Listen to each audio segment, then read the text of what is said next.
Bismillah wa salatu wa salamu ala rasulillahi amma ba'd. Alors, chers frères, nous revenons sur le cas du frère Ahmed Jabir. Ce frère, je crois que c'est un frère qui a des confusions et qui doit encore bien apprendre le manhaj. Et ces audios, je les qualifierais plutôt de paroles de ruse, plutôt que paroles de vérité. Parce qu'il a nommé ça parole de vérité. C'est plutôt parole de ruse. Et vous constaterez, Inch'Allah, les ruses et le jahl, l'ignorance de ces gens tout au long de cette réfutation. Car cette réfutation sera faite en plusieurs parties, Inch'Allah. Et j'ai nommé cette série de réfutations, le moment est venu pour Mohamed Oura de briser le silence et de dévoiler les ruses, les mensonges, les confusions, ainsi que l'ignorance de Ahmed Jabir, ainsi que ceux qui emploient la même voie que lui. Mais avant ça, je disais que je suis étonné de voir ce frère-là aussi dire des mensonges. Je ne sais pas si c'est volontaire. Dans son audio, celui de 14 minutes et quelques, il dit que moi j'ai dit que le frère Hassan a dit que moi je réponds aux questions.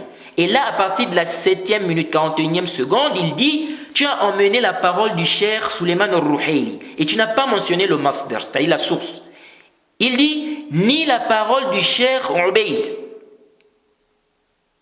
Il dit « Ni la parole du cheikh Ubayd. » Après, il dit « Et la parole du cheikh Ubayd est claire. » Alors, le sujet sur le fait de répondre aux questions, ça va venir, Inch'Allah. Mais ce qui m'intéresse ici, c'est qu'il dit que je n'ai pas mentionné la source de la parole du cheikh Ubayd al-Jabiri, hafizahullah. Alors ça, c'est un mensonge clair. C'est un mensonge clair, car j'ai bel et bien mentionné la source. Lorsque j'ai cité la parole du cheikh Ubayd al-Jabiri, hafizahullah, j'ai bel et bien mentionné la source. Et mon écrit est encore là, on peut vérifier. Mon écrit est encore là, on peut vérifier. Donc ça, c'est un mensonge. Donc dire que je n'ai pas mentionné la source, lorsque j'ai parlé de la parole du cheikh Ubayd al-Jabiri, ceci est un mensonge. Ahmed Jabir, tu ne crains pas Allah? Ou bien, disons que tu n'as pas bien lu. Tu t'es précipité. Parce qu'en réalité, les audios du frère Ahmed, c'est des audios qui sont basés en fait sur la défense. La défense du frère Hassan. Une défense bil batil en fait. Une défense dans le fond. Et quant à la parole du cheikh Suleiman al-Ruhaili, j'ai bien dit que j'ai contacté le cheikh Suleiman al-Ruhaili. Donc c'est une question que j'ai posée au cheikh à l'oral. Ce n'est pas un audio du cheikh, ni un écrit du cheikh. Contrairement à la parole du cheikh Ubayd al-Jabiri, c'est un audio. Et quand j'ai cité la parole du cheikh Ubayd al-Jabiri, j'ai mentionné la source.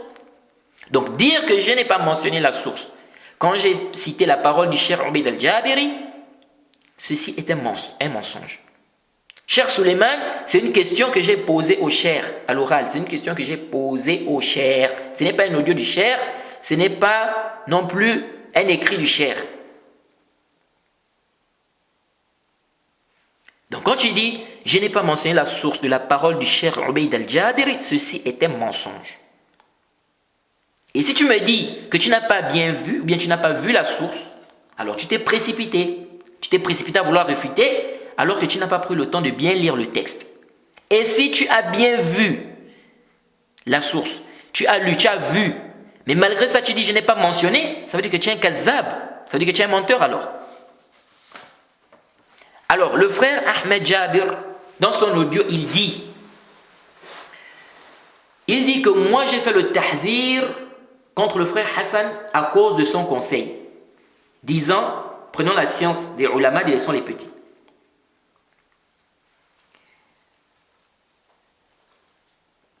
Car qu'est-ce qu'il dit?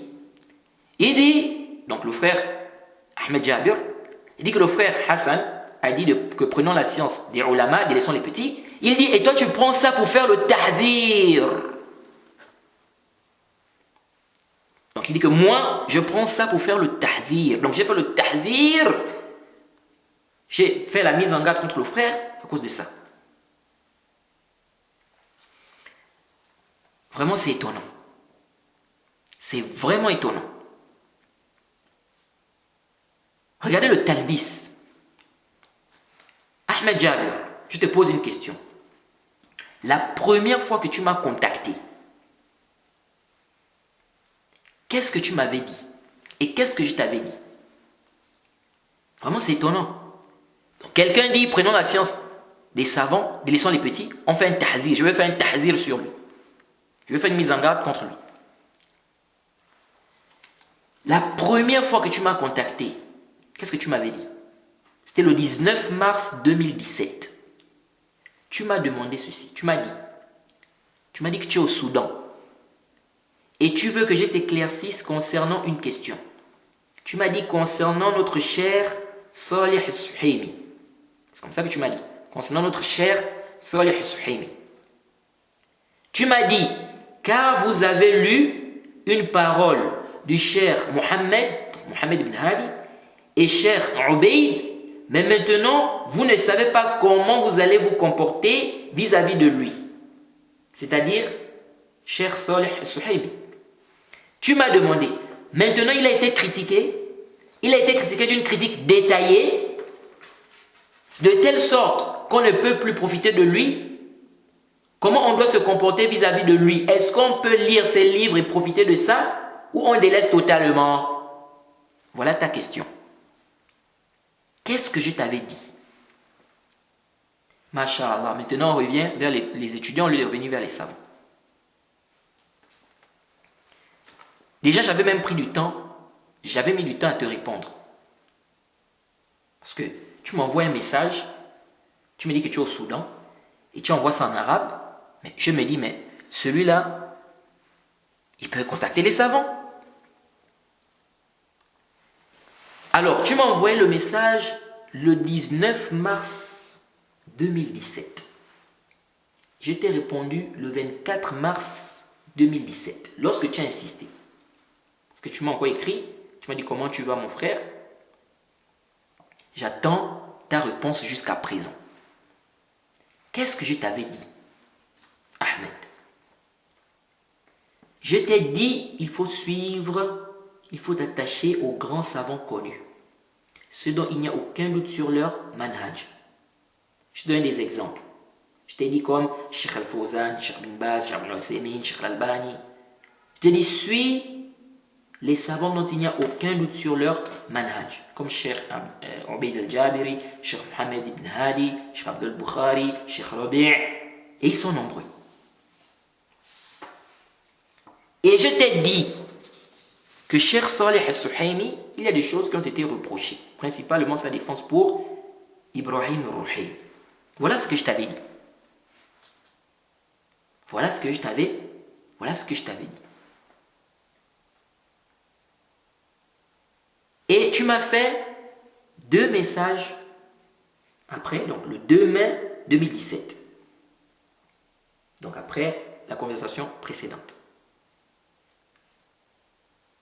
Et tu ne m'as plus jamais écrit. Tu es revenu m'écrire le 19 janvier 2018, où tu me saluais et je t'ai répondu. Après,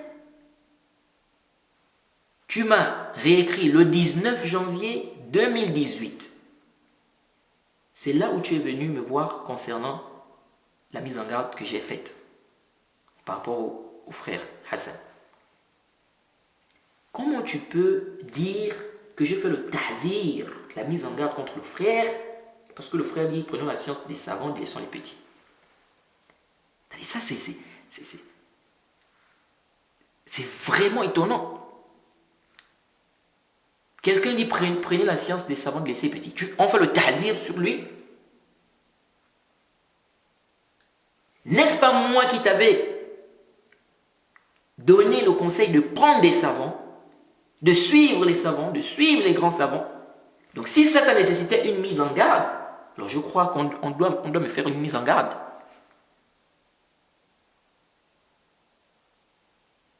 Parce que je t'ai dit de prendre des ulama, des savants qui sont connus, qui n'ont aucun doute sur leur manhaj, il est accroché aux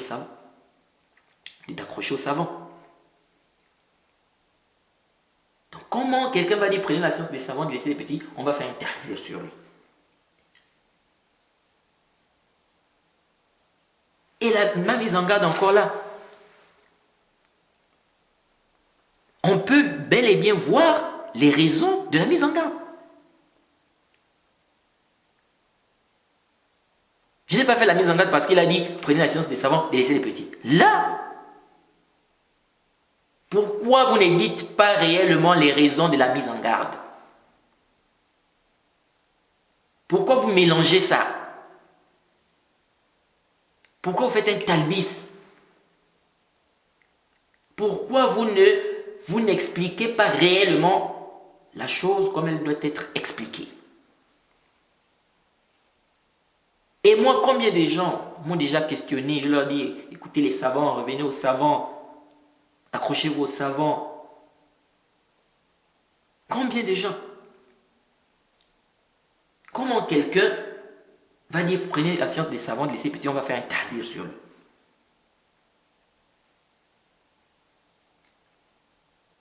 Et moi, je ne force personne d'écouter mes cours. Parfois, il y a des frères qui me questionnent, qui me posent des questions concernant des taskiyat. Est-ce que j'ai des taskiyat des savants? Je leur dis clairement que non. Et je dis à ces frères de se renseigner sur moi, de demander à certains prédicateurs qui me connaissent, certains frères salafis qui me connaissent, j'ai demandé leur. Ils vous diront ce qu'ils savent de moi. Et j'ai dit à ces frères-là, s'ils ne trouvent pas de réponse, ils ne sont pas obligés de m'écouter. Et s'ils ne trouvent pas de réponse, ils ne sont pas obligés de m'écouter.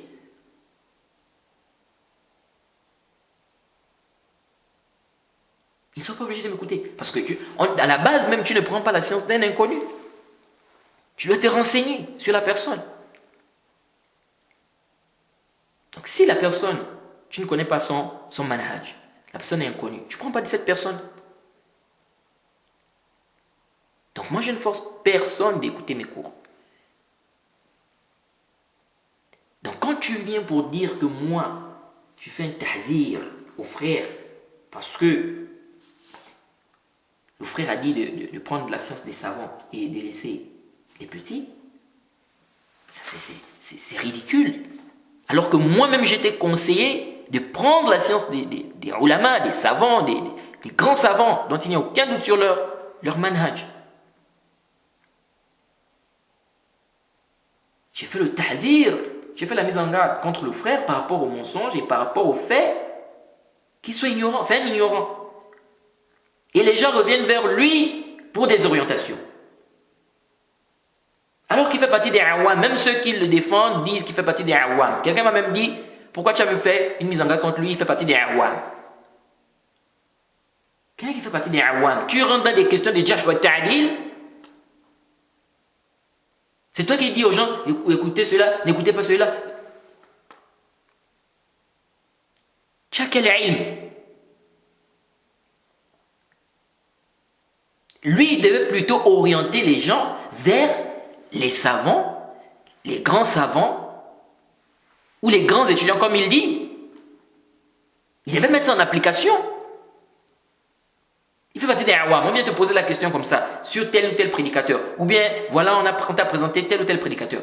Tu dis, bon, vraiment, moi, je te conseille d'aller voir tel grand étudiant, bien tel savant, si le prédicateur en question est connu de ce savant-là, va voir tel savant, n'est-ce pas? Pose-lui la question par rapport à ce prédicateur. Ou s'il n'est pas connu de ce savant-là, bon, va voir tel frère, il y a tel frère qui le connaît, ou va voir tel étudiant, tu lui demandes s'il le connaît, etc. Donc, il devait renvoyer les gens vers les savants, ou bien, n'est-ce pas, les grands étudiants comme il dit. Mais non, lui-même il s'est mis devant. C'est lui maintenant qui oriente. Il faut comme ça, il ne faut pas comme ça, il faut comme ça, fais comme ça, ne fais pas comme ça. Par rapport à tel, il faut faire comme ça, il ne faut pas faire comme ça. Et voilà maintenant ce qui s'est passé. Parce que lorsque l'ignorant se met devant, il dit maintenant que c'est lui qui oriente les gens, il commence à orienter les gens. Écoutez cela, n'écoutez pas celui-là, écoutez cela, n'écoutez pas celui-là. C'est évident qu'il va faire du dégât. Parce que s'il n'y a pas de ilm, il n'y a pas de ilm. Même la hikmah, il n'y a pas de hikmah. Donc il devait vous renvoyer les gens, n'est-ce pas, aux savants ou bien aux grands étudiants comme il dit. Et même là encore, on se demande, c'est quoi le critère des grands étudiants, petits étudiants? Lui, il classe grand et petit étudiant par rapport à quoi? On ne sait pas aussi. Bref, moi personnellement, je ne sais pas. Et vous êtes en erreur. Vous deviez plutôt donner conseil aux frères. Au lieu de dire aux frères que Akhi, vous savez bien que ce frère, il fait partie des awam. Au lieu de donner conseil aux frères, vous dites aux frères que Akhi, si les gens viennent te voir pour te poser des questions, pour te demander sur certains prédicateurs, renvoie ces gens-là soit aux savants, s'ils sont des prédicateurs qui sont connus des savants, ou, n'est-ce pas, renvoie ces gens-là aux grands étudiants en sciences. Puisqu'il dit qu'il faut revenir vers les savants ou les grands étudiants. C'est le conseil que vous deviez donner aux frères. Et s'il a des reproches à faire, mais qu'il s'approche, par exemple, qu'il vienne voir un grand étudiant, puisqu'il dit qu'il faut revenir aux savants ou bien aux grands étudiants. Donc, qu'il s'approche d'un grand étudiant, il dit, bon, moi, je reproche ça à tel frère, je reproche ça. Et cet étudiant-là saura comment il va arranger le problème, comment il faut régler le problème. Mais non, lui-même, il s'est mis à parler. Et voilà où nous en sommes. Parce que lorsqu'on n'a pas de science, et on se met devant, on commence à prétendre orienter les gens, c'est évident qu'on va créer des fitanes. Et cela dû au jahl, à l'ignorance. Et voilà ce qui s'est passé. Des questions comme ça sur le jarh wa ta'dil. Tu te mets là, tu commences déjà à rentrer dans ça.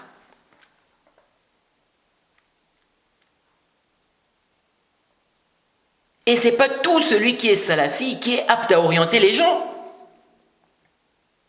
Comme c'est pas tout celui qui est salafi qui est apte à enseigner les gens. Ça, il faut comprendre ça, les frères.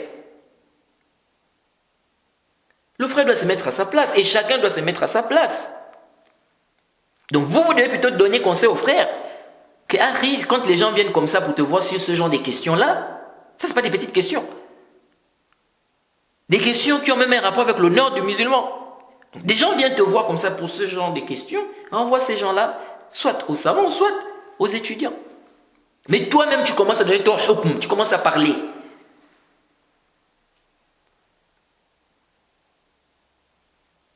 Alors le frère Ahmed Jabir doit revoir certaines questions de manhaj.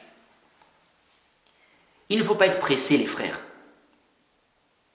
Le frère Ahmed Jabir fait un audio où apparemment il prend la défense d'un frère nommé Ibrahim, qui est critiqué par des frères au Cameroun parce qu'ils disent que le frère marche avec des innovateurs, les tablir, les irwan. Un frère m'a dit même qu'il reste avec les tablir, il reste souvent avec les tablir. Donc le frère en question, le frère Ibrahim là, qui est critiqué, qu'il reste avec les tablirs, souvent, et qu'il fuit les salafis, et qu'il préfère prier avec eux, donc avec les innovateurs là, qui pourtant parlent mal des salafis. Et le frère m'a dit que lui, il ne fait même pas des répliques à ces gens-là. Mais il parle plutôt mal des salafis. Ça, c'est qu'un frère m'a dit. Et à cause de ce problème-là même, le frère m'a dit qu'il y a un hajr, un boycott entre toi, Ahmed Jabir, et certains frères salafis là-bas. Car les frères réprimandent le frère en question, et toi tu les défends. Donc, il m'a dit qu'il y a un boycott, il y a un hajr entre vous. Déjà, ça c'est un problème important concernant le manhaj que tu dois régler avec les frères. Parce que si c'est prouvé que ce frère-là reste avec des innovateurs, il est avec des innovateurs, il fuit les salafis, comme le frère a dit là. Si c'est prouvé tout ce que le frère a dit là, si c'est prouvé, alors comment toi tu peux le défendre?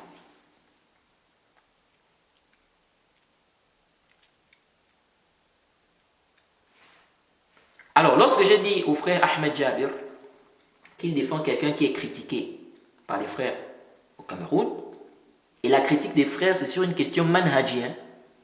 La critique des frères, c'est sur une question manhaji. Alors, quand je lui dis qu'il défend quelqu'un qui est critiqué par les frères du Cameroun, qu'est-ce qu'il me dit? Il me dit, les frères ne l'ont pas critiqué, au contraire, ils l'ont bada', c'est-à-dire ils l'ont rendu innovateur. J'ai dit, comment ça? Comment ils l'ont bada', mais ils ne l'ont pas critiqué? Est-ce que vous voyez? Là, j'ai un problème. Donc le tabdi', ce n'est pas un jarh. Le tabdi', ce n'est pas un jarh. Et quand je lui envoie sa parole, il se contredit maintenant, il me dit, je dis la critique oui, mais pas le tabdi', comprends le sens de ma parole. Bon, je comprends qu'il est en train de faire toute une falsafa. Ça devient contradictoire. Il est en train de faire, en fait, je comprends que le frère est en train de faire une philosophie. En plus, un frère m'a dit que tu as menti sur eux lorsque tu dis qu'ils ont fait le tabdi' du frère. Il a dit apporte un audio ou un écrit où ils ont rendu innovateur le frère. Il a dit apporte un audio ou un écrit où ils ont rendu innovateur le frère.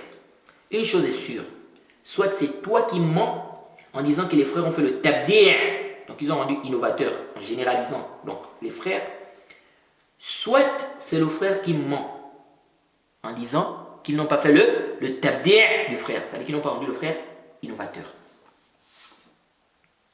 Alors, dans ton audio, et c'est là, c'est plus ce qui m'intéresse ici. Dans ton audio, Ahmed Jabir, où tu prends la défense du frère Ibrahim en question, tu as été ambigu sur des questions de manhaj. Et tu as apporté des choses sur le manhaj dont tu ne dois, c'est-à-dire que tu ne devais même pas, ou je vais plutôt dire même, tu as apporté des choses dont tu dois nous apporter qui t'a précédé dans ça. Des choses dont tu dois nous dire qui t'a précédé dans ça. Tu dis dans ton audio, et l'audio là, c'est un frère du Gabon qui m'a envoyé ça. C'est un frère du Gabon qui m'a envoyé. Vous savez, donc ça veut dire que l'audio est déjà parti.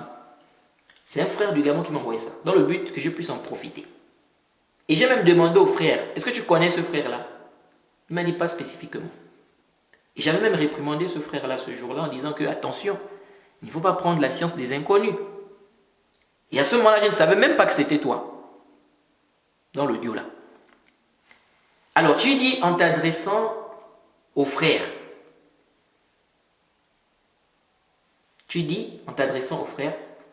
quels sont les fondements de la da'wat salafiyya et quel est le fondement qu'il a contredit? Donc parlons du frère Ibrahim là. Alors qu'apparemment, de ce que je comprends, les frères te disent qu'ils restent avec des innovateurs. Ahmed Jabir marchait souvent avec des innovateurs, restait avec des innovateurs, s'asseoir avec des innovateurs, des gens qui parlent mal des salafis. Ceci ne contredit pas un fondement de la salafiyya. Alors, si tu ne connais pas ça, c'est grave. Étant donné que tu te mets devant comme quelqu'un qu'on doit écouter. Et si tu connais, alors c'est encore plus grave.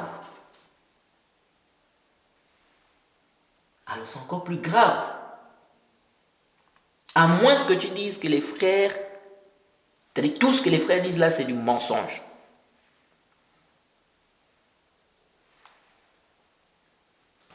Alors, tu dis dans ton audio, le fait que quelqu'un s'assoit avec des innovateurs ne veut pas dire qu'il est devenu innovateur directement. Non. C'est ce que tu dis.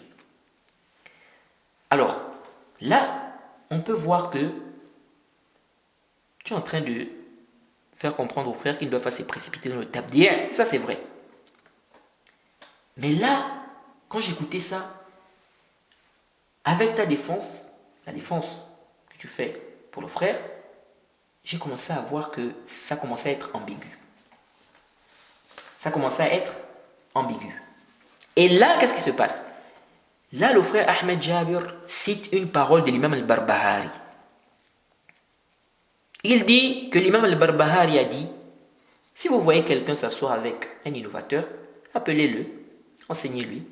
Et si après il continue, écartez-vous de lui. Et là, Ahmed Jabir fait un commentaire en disant, est-ce que écartez-vous de lui veut dire qu'il est devenu innovateur? Non. Alors là, je comprends que Ahmed Jabir apporte une ambiguïté pour vouloir défendre le frère en question. Alors, la parole de l'imam al-Barbahari, la parole complète de l'imam al-Barbahari, c'est quoi?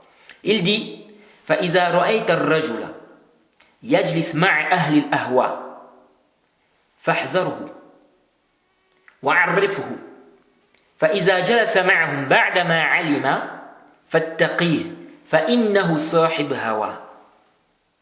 L'imam al-Barbahari dit, si tu vois un homme s'asseoir avec les gens de passion, mets-le en garde et informe-le. C'est-à-dire, il faut lui expliquer. Parce que peut-être il ne sait pas que ce sont des innovateurs.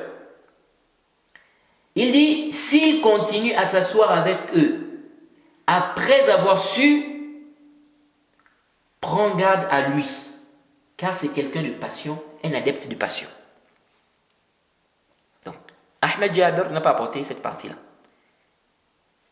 Lui, il dit, il s'est arrêté, où l'imam al-Barbahari a dit, فَإِذَا جَلَسَ مَعَهُمْ بَعْدَمَا عَلِمَ فَاتَّقِيهِ. Que si après il continue, n'est-ce pas, écarte-toi comme il a dit. Il a dit prends garde à lui. Alors, Ahmed Jabir veut s'argumenter de ça pour dire que celui qui s'assoit avec des innovateurs, donc il reste avec des innovateurs, il ne devient pas innovateur automatiquement. Car l'imam al-Barbahari a dit, d'après ce qu'il a dit, s'il continue, écarte-toi. Et il dit, écarte-toi ne veut pas dire qu'il est devenu innovateur. Donc il prend ça comme un argument pour défendre ce qu'il défend. Akhi barakallahu fik. Si quelqu'un s'assoit, il reste avec les gens de l'innovation. On lui explique, il persiste, il reste avec eux. Malgré l'explication, il est toujours avec eux, il reste avec les gens de l'innovation.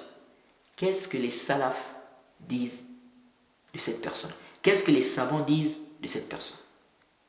Et qui des savants a compris de la parole de l'imam al-Barbahari qu'on tire de là que si quelqu'un marche avec des innovateurs, il reste avec eux, on lui explique, on fait le bayan, il continue. Quel savant a compris de là qu'on s'écarte? Mais ça ne veut pas dire qu'il est devenu innovateur. C'est-à-dire, quel savant a tiré ce principe, a tiré ça de cette parole, a tiré ce principe-là de cette parole?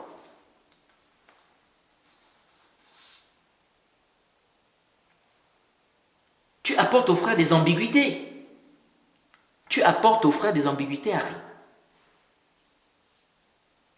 Non, tu es en train de dire aux frères dans l'audio de ne pas se précipiter dans le tabdi', que c'est pas tout le monde comme ça qui fait ça. Non, ça c'est vrai, c'est haq.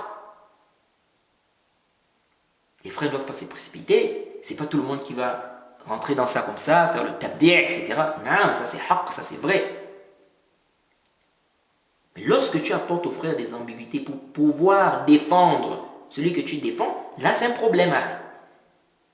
La voie des salafs, c'est que celui qui s'assoit, qui reste avec les gens de l'innovation, il est classé parmi eux. Voilà karama. Na, il y a des dawabit, il y a des règles. Jade, il y a des règles à respecter, il y a des conditions. Jade, c'est pas comme ça dans le désordre, mais ça c'est la voie des salafs. L'imam Ibn Abi Ya'la, Ibn Abi Ya'la, dans les Tabaqat al-Hanabila, au tome 1, si je ne m'abuse, c'est la page 169. Il dit ceci. قال أخبرنا عبد الصمد الهاشمي قراءة قال أخبرنا الدارقطني. Ça c'est un athar qui est mashhour. C'est un athar qui est connu. Il dit أخبرنا عبد الصمد الهاشمي قراءة أخبرنا عبد الصمد الهاشمي قراءة قال أخبرنا الدارقطني حدثنا عثمان بن إسماعيل ابن بكر السكري قال سمعت أبا داود السجستاني يقول قلت لأبي عبد الله أحمد بن حنبل. Donc l'imam Abu Daoud dit, j'ai dit à l'imam Ahmed ibn Hanbal, أرى رجلا من أهل السنة مع رجل من أهل البدع. أرى رجلا من أهل السنة مع رجل من أهل البدع أترك كلامه؟ قال لا، أو تعلمه أن الرجل الذي رأيته معه صاحب البدع، فإن ترك كلامه فكلمه وإلا فألحقه به. Il dit, l'imam Abu Daoud dit qu'il a posé la question à l'imam Ahmed, il dit, je vois un homme parmi les gens de la sunna avec un homme parmi les gens des bid'a. Dois-je ne plus lui parler? L'imam Ahmed a dit, non. Il a dit, informe-le que celui avec qui tu l'as vu, c'est quelqu'un de bid'a. S'il arrête de lui parler, parle-lui. Sinon, classe-le avec lui. Ou bien mets-le avec lui. Ça, c'est clair. S'il persiste, il est classé avec eux. Il fait partie des gens des bid'a. Et le cheikh Mohammed ibn Hadi, hafizullah, lorsqu'il a parlé de ce athar, il a dit, ça c'est la voix des salafs. Et vous pouvez trouver l'audio sur YouTube. Vous mettez, si vous écrivez sur YouTube, Hukm man yujalis ahl al-bid'a, jugement de celui qui s'assoit avec les gens des bid'a. Vous allez trouver l'audio du cheikh. Ça c'est quelque chose qui est connu. C'est un principe. Le cheikh Mohammed, quand il a parlé de ce athar, il a dit quoi? Il a dit, il s'assoit avec les ikhwan, il est ikhwani. Il s'assoit avec les tablir, il est tabliri. Il s'assoit avec les mu'tazila, il est mu'tazili. Mais le cheikh a dit, tu lui donnes d'abord conseil. Il faut qu'il soit informé. Donc ça, c'est quelque chose qui est clair. Ça, c'est quelque chose qui est clair. Et ça, c'est la voix de l'imam Ahmed et c'est la voix de nos salafs. C'est la voix de nos salafs. Et il y a des preuves sur cela. Celui qui reste avec les gens de l'innovation, il reste avec eux, il est classé parmi eux. Et dans Usul Sunnah, j'ai ramené des preuves par rapport à cela. Et ceci ne contredit pas du tout, ça ne contredit même pas la raison saine. Et tu trouveras même plein de gens dire qui s'assemblent se ressemblent. Qui s'assemblent se ressemblent. Donc ça c'est quelque chose qui est clair. Donc n'embrouille pas les frères. Apporte le asna. Celui qui reste avec des innovateurs, n'est-ce pas, il reste avec eux, il est classé parmi eux. Mais attention, c'est pas comme ça, dans le désordre. Il y a des droits que les savants ont mis.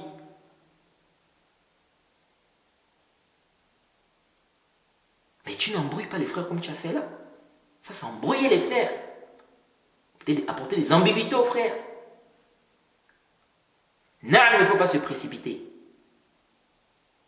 À faire le tabdi', c'est pas tout le monde qui rentre comme ça qui fait le tabdi', non.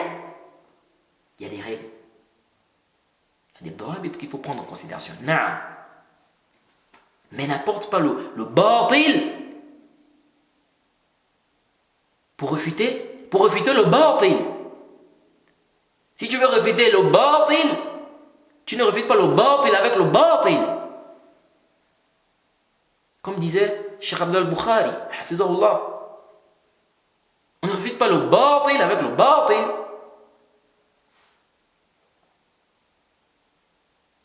Donc, ça c'est un point qui est important. Et ici, intabirou. Je ne suis pas en train de faire le hukm sur le frère en question, le frère Ibrahim là. Bon, le frère là, je ne le connais même pas. Moi, je suis en train de parler ici du principe. Ensuite, Ahmed Jabir dit, et c'est là, ça dit vraiment, c'est-à-dire ça, c'est ce qui m'a plus choqué dans son audio. Ensuite, Ahmed Jabir dit, si quelqu'un s'affilie, qu'il est salafi, mais il a certaines mukhalafat, certaines erreurs, allons-nous directement juger sur lui qu'il est mubtadi' qat'an? Le frère Ahmed Jabir, dans son audio, en fait, il voulait faire comprendre au frère qu'il ne faut pas se précipiter, Jade, il ne faut pas se précipiter dans le tabdir, c'est pas tout le monde qui fait ça, etc. Non, ça c'est haq. Il ne faut pas se précipiter, et c'est pas tout le monde de faire ça, c'est pas tout le monde qui rentre dedans, qui commence à faire le tabdir des gens comme ça. Non. Mais là-dedans, il a mis des ambiguïtés, il a fait un talbis. Alors, dans l'audio, Ahmed Jabir dit, si quelqu'un s'affilie, qu'il est salafi, mais il a certaines mukhalafat, certaines erreurs, allons-nous directement juger sur lui qu'il est mubtadi' qat'an? Donc, de cette parole, on voit que le frère veut faire comprendre au frère, on peut dire qu'ici, il est en train de faire comprendre au frère qu'il ne faut pas se précipiter. Non. Mais qu'est-ce que Ahmed Jabir dit après? C'est là le gros problème. Il dit qu'il faut d'abord, donc avant de faire le tabdir, il faut d'abord regarder le degré de cette personne, son rang. Martaba. Ensuite, il dit, on doit aussi regarder d'où elle vient. Donc avant de faire le tabdir, donc avant de rendre quelqu'un innovateur, il dit qu'il faut d'abord regarder quoi? Le degré de cette personne, son rang. On doit regarder d'où elle vient. 3, il dit, qu'est-ce qu'elle veut faire? Donc on doit regarder le degré de la personne, le rang de la personne. Ensuite, on doit regarder d'où la personne vient. Ensuite, on doit regarder qu'est-ce que la personne veut faire. Ensuite, il termine en disant, les ulamas sont clairs. Ajib. Quels sont ces ulama là qui sont clairs, qui ont dit ça? Alors, je demande à Ahmed Jabir, qui t'a précédé dans ces shurut là, dans ces conditions là? Quels sont les savants qui ont mis ces conditions là que tu as citées avant de faire le tabdi'? Parce que là, c'est une question de manhaj. Là, tu cites des conditions avant de faire le tabdi' sur quelqu'un. Qui t'a précédé dans ces conditions-là, les conditions que tu as citées là? Qui t'a précédé dans ça? Donc vraiment, je demande au frère Ahmed Jabir de nous apporter les savants qui l'ont précédé dans ces shurut. Parce que ça, c'est des conditions. Là, tu mets des conditions tu mets des conditions pour faire le tabdi' sur une personne, c'est-à-dire pour rendre quelqu'un innovateur. Tu mets des conditions. Donc là, c'est une question manhaji. Quels sont les savants qui ont mis ces conditions-là, les conditions que tu as citées là? Qui t'a précédé dans ça? Bon, peut-être que tu as, comme on dit, celui qui connaît un argument, c'est celui qui ne connaît pas. Peut-être que tu as une science sur ça. Donc, on aimerait que tu nous dises quels sont les savants qui ont mis les conditions que tu as citées là. Qu'avant de faire le tabdi', donc si quelqu'un, n'est-ce pas, il reste avec des innovateurs, etc. Avant de faire le tabdi', il faut qu'on regarde d'abord son degré. Donc, son rang. Ensuite, il faut qu'on regarde d'où il vient. Ensuite, on doit regarder qu'est-ce qu'il veut faire. Qui a mis ces conditions-là pour faire le tabdi'? Donc,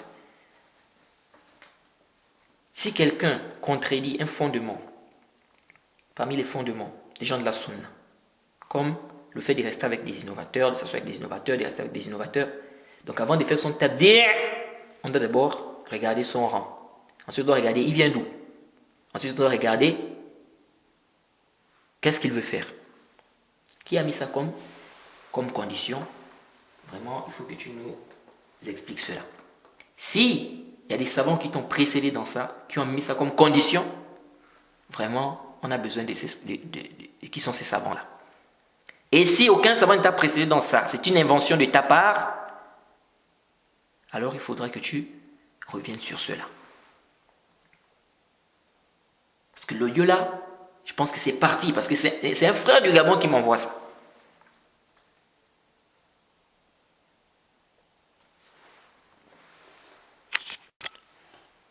Et si aucun savant ne t'a précédé dans ça, c'est grave.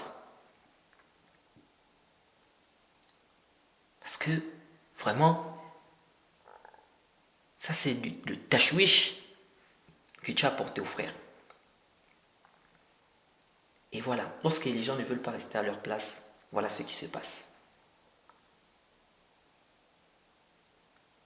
Et je me pose même la question. Ahmed Jabir, il étudie auprès d'un savant ou il étudie auprès des étudiants? Et s'il étudie auprès des étudiants, ce sont des grands étudiants ou des petits étudiants? Et s'il étudie auprès de ces étudiants-là, est-ce qu'il doit étudier auprès des étudiants et laisser les savants? Ça, c'est aussi des questions.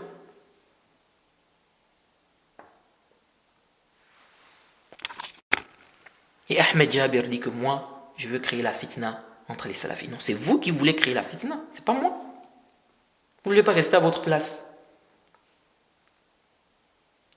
Et le conseil que je te donne vraiment, Harry, c'est de ne pas te précipiter. Apprends d'abord bien. Ne sois pas pressé, mon frère. Et tes audios montrent même ta précipitation. L'arabe, tout ça, quand on écoute bien ton audio, celui qui a un peu de science, qui écoute ton audio, il voit bien que c'est la précipitation.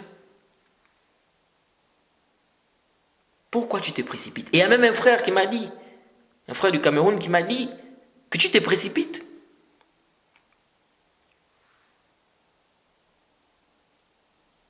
Et en écoutant ton audio, on peut se rendre compte de cela. Il y a des choses que j'ai même pas, c'est-à-dire, je vous épargne même. Les choses que j'ai relevées dans ces audios-là, subhanallah. Donc vraiment, le conseil que je te donne, Harry, c'est de te concentrer dans l'étude. Apprendre, ne pas se précipiter.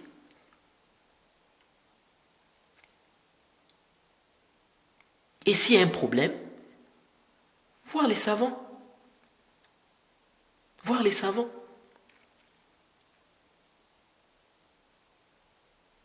Quelqu'un étudie la langue arabe. Quelqu'un étudie la langue arabe. Donc si tu as un problème, vois les savants.